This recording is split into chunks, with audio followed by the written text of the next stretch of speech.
While the hills behind me may be green, if drought conditions return, Pedernales Fire Department has a new weapon in their arsenal. The policy is expected to take place August 1st, which just so happens to be the 50th year anniversary of the UT Tower shooting. We talked to some residents who live in a hotspot neighborhood, and they say the data is not surprising. These orange barrels will become a familiar sight for I-35 drivers as several new projects are underway. Crews are still cleaning debris from the accident this morning. As you can see, the truck behind me caught fire, but luckily the driver made it out alive. A sunny day on the lake can turn tragic instantly. Luckily, Pedernales Fire Department has a new boat to help keep disasters at bay. The fire department upgraded to boat 801 this summer, a major improvement over the previous boat purchased in 2001. Firefighters took us for a ride on their new rescue boat Tuesday morning. They plan to have it on the water fully staffed for the 4th of July weekend. The water has risen 65 feet, so rocks and shrubbery once exposed are now covered by water and a danger to divers. It's actual kids' cliff. That's where people will go jumping, and we've had more than a few drownings there from people just jumping and hitting something submerged and then never coming back up. With better technology, they will be able to scan the lake during rescues for bodies, and with a new feature, dock their boat by marking a GPS point. While the hills behind me may be green, if drought conditions return, Pedernales Fire Department has a new weapon in their arsenal. A deck gun on board shoots up to 1,500 gallons of water a minute and even has extra nozzles that pull water from the lake to other hoses on land, which will help fight fires on the shore. And with summer only continuing to heat up, Swartz says the green hills could go up in flames. Unfortunately, the conditions that we're seeing right now are somewhat mimicking those of 2011. Swartz is talking about a fire along the hills that burned 6,500 acres and dozens of homes. The water cannon would have been helpful then. We have a very limited water supply. Our northern boundary is Lake Travis, but we have very few hydrants, and so we were limited with water. We just couldn't attack the fire the way we would normally want to. The boat already made its first rescue during training when 3 women tried swimming across the lake. Our boat actually went out there, went up to them, and we were able to put the bow door down and get them off of there. So luckily nothing serious, but could have been. But yeah, just things like that happen pretty regularly out here.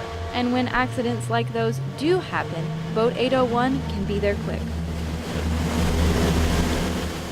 The journey for many immigrants across the border isn't easy and doesn't end once they reach America. I mean, what would I do if my mom was taken away from me or my dad was, taken away from me?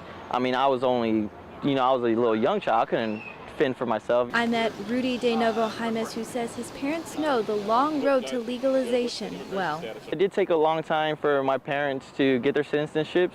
They could have had a better chance at a better job than what they were working at if they would have had that citizenship. The Supreme Court's tie vote Thursday morning blocked undocumented parents from easier access to legalization. People coming to me saying, please, get me put into deportation proceedings, because they want that work permit. They know it's going to take years. They don't care if it's going to take years for them to be deported. They just want to be legal during that period of time. Under the Obama administration, Deferred Action for Parental Accountability, or DAPA, would have protected these parents from deportation and given them work permits while they were in the U.S. In a statement Thursday, Governor Greg Abbott said President Obama is, quote, not a king who can unilaterally change laws, and that the executive order was an unauthorized abuse of presidential power that trampled the Constitution. The ruling may not be a total roadblock, but an unwelcome detour. At least that's what top immigration attorneys here in Austin are saying. The system's already broken. Immigration lawyer Thomas Esparza says he has 50 clients whose cases won't be held for another 3 years. However, he is urging his clients not to give up. To break the system one case at a time. Change is coming. Hopefully it's going to be change for the good.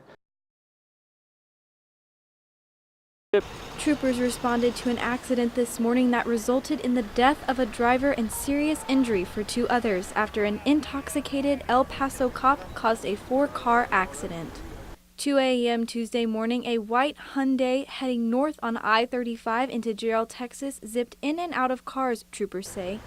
The driver was the intoxicated off-duty cop Alan Eduardo Dieguez. Take a look at the speedometer. It came to rest at 100 miles per hour as it plowed into the back of a semi-truck. Crews are still cleaning debris from the accident this morning. As you can see, the truck behind me caught fire, but luckily the driver made it out alive. This semi hit debris from the Hyundai, then ran off the road in flames and killed the driver who was trying to help the cop. Moments later, another semi hit more debris and skid off the road in flames. On the other side, and another car, the motor fell out, and then another truck hit that motor, and a fire started, and then a UPS truck caught a flat. It was just crazy. I couldn't believe what happened. Morning commuters were delayed for several hours while I-35 and the access road were closed. It took forever because, all the guidance and the cops trying to get everybody to where they needed to go. Also, school buses didn't get to school till like 10:45. The roads reopened around 1 p.m. after traffic was diverted for nearly 11 hours. I talked to Manuel Rojas, who works off of Highway 35, and he says accidents as severe as this are rare. I'm surprised it happened here, because usually we don't get no type of traffic. Dieguez was arrested and booked into Williamson County Jail, where he will be charged with DWI and unlawful carrying of a weapon.